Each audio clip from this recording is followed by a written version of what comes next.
안녕하세요, 모아쌤입니다. 이번 영상은 만 4세 학급 운영 팁에 대해서 이야기를 한번 해보려고 해요. 만 4세 학급 운영 팁을 이야기하기 전에 만 4세 발달 특성을 먼저 이야기하자면 언어 발달이 이미 잘 이루어져서 말놀이나 수수께끼 놀이를 많이 즐깁니다. 또 숫자나 문자에 관심을 많이 가지는 시기이기도 하고요. 과학활동이라든지 외부 세계에 대해서 관심이 생기는 시기이기도 합니다. 또 대근육과 소근육이 이미 정교하게 발달이 잘 되어 있는 시기이기도 합니다. 친구의 관심을 굉장히 많이 보이는 시기이기도 하고요. 또 우정을 어떻게 쌓아갈지 또 발전시켜 나갈지를 연습하는 연령이기도 합니다. 자, 이제부터 세 가지 측면에서 만 4세반 학급 운영 팁에 대해서 이야기를 할 건데요. 첫 번째 환경 구성, 두 번째 학급 운영, 세 번째 학부모님과의 관계를 어떻게 하면 좋을까에 대해서 생각해 보기로 하겠습니다. 마지막에 나오는 학부모님과의 관계에서 어디에서 들을 수 없는 팁이 있으니 궁금하신 분들은 끝까지 이 영상을 지켜봐 주시기 바랍니다. 첫 번째, 환경 구성에 대해서 이야기를 한번 해보도록 하겠습니다. 자, 이제 환경 구성을 하실 때 문자에 눈익힘을 많이 하실 수 있는 환경 구성을 해주시면 좋겠습니다. 교실에서 사용하고 있는 물건들의 한글 이름을 다 써서 붙여 놓으신다던가, 언어, 수, 과학 영역에서 교구를 세팅하실 때 다양한 수준의 교구들을 세팅해 주시고요. 또 다양한 흥미를 가질 수 있도록 세팅해 주시면 좋겠어요. 그리고 역할놀이도 아이들이 주제별로 이제는 역할놀이를 할 수 있기 때문에 아이들의 경험을 나눌 수 있는 그런 역할놀이를 준비해 주셔도 좋겠습니다. 두 번째, 어떻게 하면 만 4세의 학급 운영을 잘할 수 있을까요? 아이들의 개인적인 발달차를 고려해 주세요. 학습적인 면에서도 한글을 아는 아이, 읽는 아이가 있는가 하면 전혀 한글을 모르는 아이도 있고, 또 여러 가지 발달에서 개인차가 많이 일어나니까 수준별 수업을 많이 준비해 주시면 좋겠고요. 학기 초에는 이 아이들을 만 3세반이라고 생각하시는 게 좋을 것 같아요.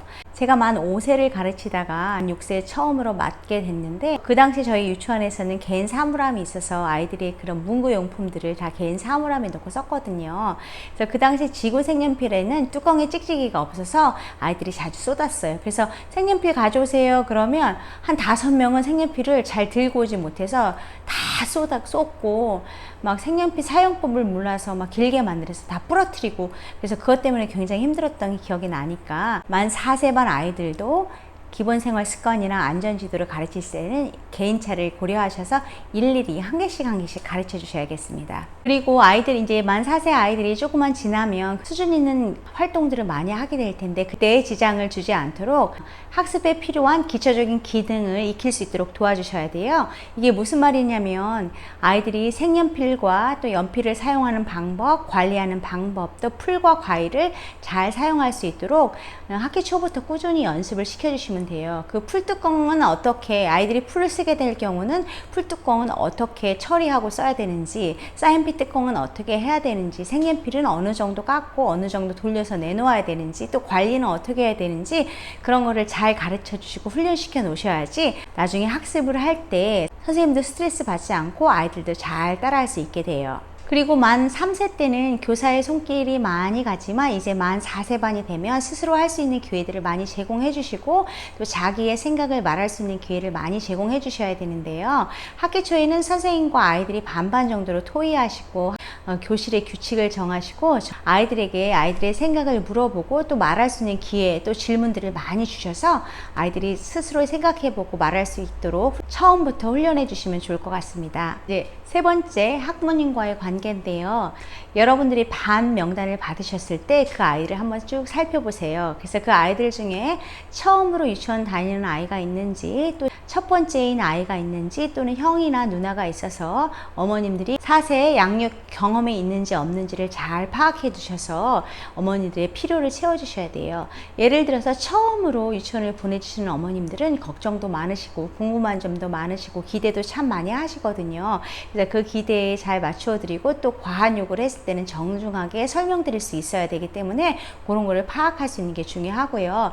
또 이제 유치원을 5살 때 다녔다가 이제 6세반에 오는 첫 번째 아이들은 6세를 기르시는 경험이 처음이기 때문에 또 그런 것들, 그러니까 6세의 특징이라든지 6세에서 어떤 게 기대되어지는 것든지 잘 설명하면 좋을 것 같습니다. 만 4세반에 굉장히 학부모님들이 고민거리가 뭐냐면요, 친구 관계에서 많은 문제들이 일어나요. 그래서 제가 만 4세를 맡았을 때 전화를 굉장히 받았는데 그 많은 부분들이 친구 관계에 대한 상담의 전화였어요. 아이들이 집에 와서 나는 친구가 없다, 친구가 안 놀아줘, 누구누구가 뭐 나를 때렸어요, 뭐 여러 가지 친구에 관한 이야기들을 하는데요. 그때 여러분들이 상담하실 때 어떻게 상담을 하시냐면 이 만 4세 아이들이 친구 관계를 형성하고 이제 친구랑 노는 기술들을 익혀가기 때문에 문제가 일어나는 건 당연한 발달 과정이라는 것을 알려주시고요. 그 문제들을 통해서 아이들이 배워간다는 것을 알려주셔서 안심하실 수 있도록 도와주세요. 그리고 아이들이 어떻게 친구 관계를 생각하는지 이야기해 주시는데요.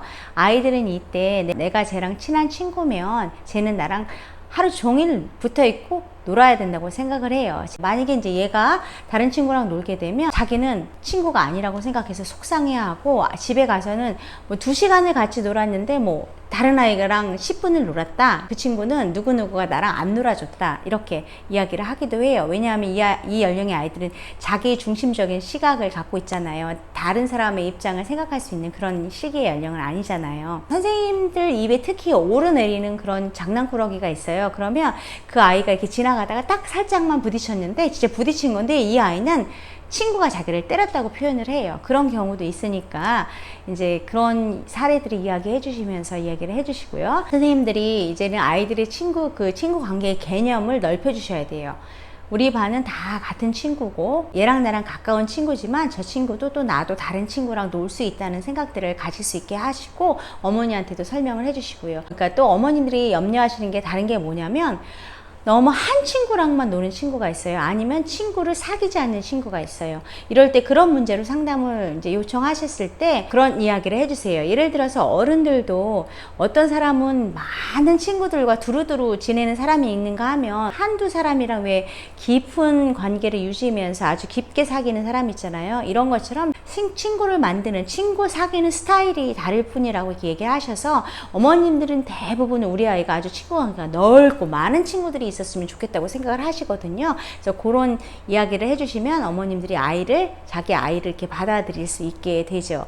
또 어떤 아이는 6세가 되었는데 친구를 사귀지 않고 이렇게 바라만 보는 아이가 있어요. 약간 내성적이거나 아니면 친구랑 놀이한 경험이 없어서 어떻게 놀 줄 모르는 아이들, 여러 가지 이제 그런 원인이 있을 텐데요. 그런 문제를 만나셨을 때는 선생님께서 그 아이를 잘 관찰해 보신 다음에 이제 어떻게 도와주면 될지 어머님한테 그 계획을 얘기를 해주시면 되고요. 아이들이 이제 친구 사귀는 방법을 잘 모르는 아이들인 경우는 어떻게 놀이에 개입을 하는지, 친구랑 놀 때는 무슨 말을 어떻게 해야 되는지 모르는 때가 있거든요. 그러면 선생님께서 친구야 나랑 놀래? 뭐 같이 놀래? 라는 구체적인 말과 함께 그 놀이에 함께 개입을 해주셔서 아이가 놀이의 개입 방법을 이렇게 배우는 그런 모습들을 보여주시고요. 이렇게 가정에서는 친구와 놀이하는 거에 대한 그 책을 좀 읽어주실 거를 권해드리고 또래 친구들과 어울릴 수 있는 그런 기회를 제공해달라고 얘기를 해주세요. 아까도 제가 말했듯이 친구를 잘 못 사귀는 아이들 중에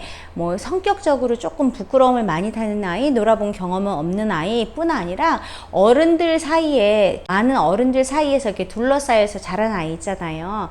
그런 아이들은 모든 주변의 어른들이 그 아이에 맞게 다 서비스를 하기 때문에 그 아이가 먼저 주도적으로 뭔가를 하지 않아도 그냥 자연스럽게 다른 사람하고 관계를 유지할 수 있게 되었어요. 근데 하지만 유치원에 왔을 경우 내가 무엇인가 시도하지 않으면 다른 아이들은 아예 관심이 없거든요. 그러니까 이제 그런 집의 아이들한테는 이제 그런 거를 이야기해 주시고 또래 아이와 함께 어울릴 수 있는 기회를 많이 제공해 주시고요. 선생님께서도 교실에서 그런 아이들은 정말 말 잘하고 사교성 좋은 아이들을 이렇게 딱 짝꿍으로 붙여주신다던가 아니면 옆에 앉아주신다던가 밥을 같이 먹게 해주신다던가 그렇게 해주셔서 아이들이 또 모델링을 할 수 있도록 또 같은 아이들로부터 배울 수 있는 기회를 제공해 주시는 방법도 있을 것 같습니다. 짧은 시간에 여러 가지를 이제 요약해서 말씀드렸는데요. 이 비디오가 여러분들께 정말 도움이 되셨기를 바라고 저는 다음 영상에서 만나 뵙도록 하겠습니다. 감사합니다.